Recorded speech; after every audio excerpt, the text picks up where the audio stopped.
Hello बच्चों, कैसे हो आप सब। मुझे उम्मीद है आप सभी अच्छे होंगे। बच्चों आज है 27 जनवरी 2022। रीडिंग अभियान के अंतर्गत आज हमारी हिंदी की कार्यपत्रिका आई है, जिसका नंबर है कार्यपत्रिका संख्या 9। कक्षा हमारी चौथी है बच्चों। सेक्शन बी है मेरा, तो मैंने बी लिखा है। अगर आपका ए या सी है तो आप वो लिखेंगे। दूसरा सप्ताह चल रहा है बच्चों हमारा रीडिंग कैंपेन का, यानी रीडिंग अभियान का। सब बच्चे यहाँ अपना नाम लिखेंगे और यहाँ अपने टीचर का नाम। आज का जो विषय है वो है परिवार का महत्व।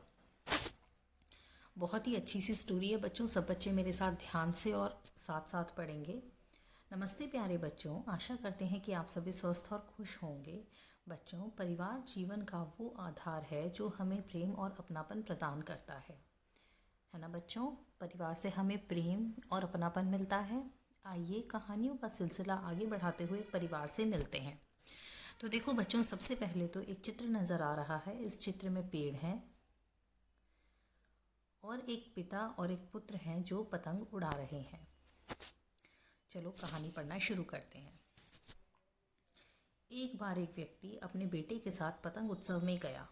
आसमान में उड़ती रंग बिरंगी पतंगों को देख उसने अपने पिता से कहा कि वह भी पतंग उड़ाना चाहता है। किसने कहा? बेटे ने कहा अपने पिता से कि वो भी पतंग उड़ाना चाहता है।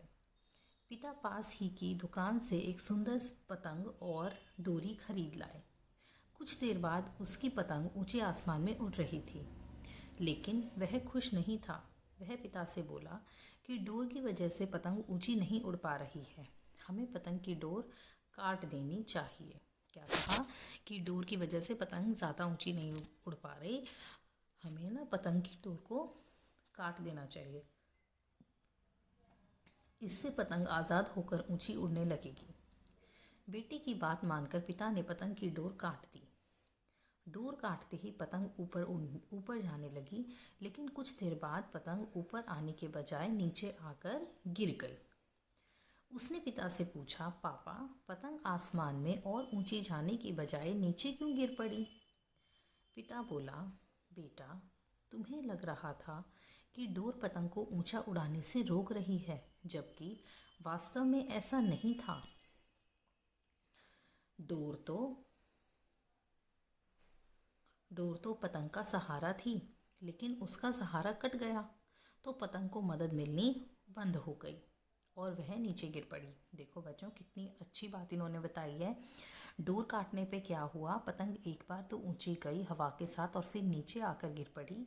बेटे ने पूछा कि ऐसा क्यों हुआ, तो पिता ने कहा कि तुम्हें क्या लग रहा था बेटा कि डोर पतंग को ऊंचा उड़ने से रोक रही है, लेकिन सच में ऐसा नहीं था।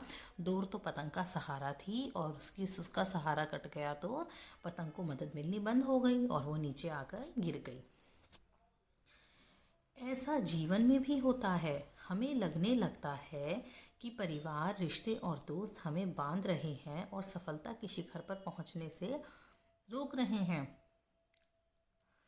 क्या होता है बच्चों, कई बार ऐसा लगता है कि जो परिवार है और रिश्ते हैं ये हमें बांध रहे हैं और सफलता के शिखर पर पहुंचने से रोक रहे हैं, लेकिन हम यह भूल जाते हैं कि परिवार ही हमें ऊंचाइयों पर ले जाने वाली डोर है। तो देखो बच्चों, इसमें हमें परिवार का महत्व पता चला। बच्चों, कैसी लगी कहानी? आइए अब कहानी से संबंधित प्रश्नों के उत्तर अपनी कॉपी में लिखते हैं। कैसी लगी कहानी बच्चों? मुझे तो बहुत अच्छी लगी। आपको कैसी लगी ये आप बताएंगे। बच्चों, आपको पतंग उड़ाना कैसा लगता है? तो सब बच्चे अपने अपने विचार बताएंगे कि आपको पतंग उड़ाना कैसा लगता है। दूसरा प्रश्न है, लड़का पतंग की डोर क्यों काटना चाहता था? क्यों काटना चाहता था बच्चों? ताकि पतंग और ऊंचा उड़ सके। तीसरा देखो, लड़के के पिता ने उसे क्या समझाया? क्या समझाया? पतंग की डोर की तरह परिवार हमें ऊंचाइयों तक ले जाने वाली डोर है, कि जैसे पतंग की डोर होती है ना, ऐसे ही परिवार हमें ऊंचाइयों तक पहुंचाने वाली डोर है। आइए एक सुंदर सी पतंग बनाइए और उस पर एक संदेश लिखिए। तो आपको क्या करना है बच्चों, एक सुंदर सी पतंग बनानी है और उस पर कोई संदेश लिखना है। ठीक है। इसके बाद है, आओ बातचीत करें। प्यारे बच्चों, साथ दिए गए चित्र को ध्यान से देखिए। आपको क्या लगता है कि चित्र में दिख रहा बच्चा क्या सोच रहा होगा? अनुमान लगाकर उसके संवाद बातचीत को ऊंची आवाज़ में बोले और अपने अध्यापक अध्यापिका को बताएं। देखो बच्चों, यहाँ पे एक बालक खड़ा है, एक बच्चा खड़ा है, इसके हाथ में एक खिलौना है और ये अपनी परछाई को देख रहा है और बड़ा ही हैरान सा है। तो आपको क्या लगता है ये क्या सोच रहा होगा या क्या बोल रहा होगा, ये आपको बताना है। सभी के विचार अलग अलग होंगे, इसीलिए मैंने अपने विचार नहीं बताए हैं। वैसे मुझे ऐसा लग रहा है जैसे या तो ये बच्चा कह रहा होगा, अरे ये इतना बड़ा कौन है, क्या ये सच में मेरी ही परछाई है, पर ये इतनी बड़ी क्यों है, इस तरह से कुछ सोच रहा होगा। तो आपको ही बताना है कि क्या सोच रहा होगा, आपको क्या लगता है। इसके बाद देखिए अभिभावकों के लिए सुझाव। बच्चों को बताइए कि परिवार हमें अपनी जड़ों से जोड़ कर रखता है, इसलिए हमें हर रिश्ते की कदर करनी चाहिए। बेटा, परिवार जो होता है वो हमें अपनी जड़ों से जोड़ कर रखता है, हमें परिवार में हर रिश्ते की कदर करनी चाहिए। ये बात आपको अपने पेरेंट्स से करनी है। इसके बाद कोविड-19 के दौरान अपेक्षित व्यवहार। अपने हाथों को साबुन में पानी में से नियमित रूप से धोएं। तो ये थी बच्चों आपकी आज की वर्कशीट। सभी बच्चे इसे ध्यान से पढ़ेंगे और प्रश्नों के उत्तर देंगे। बाय बच्चों।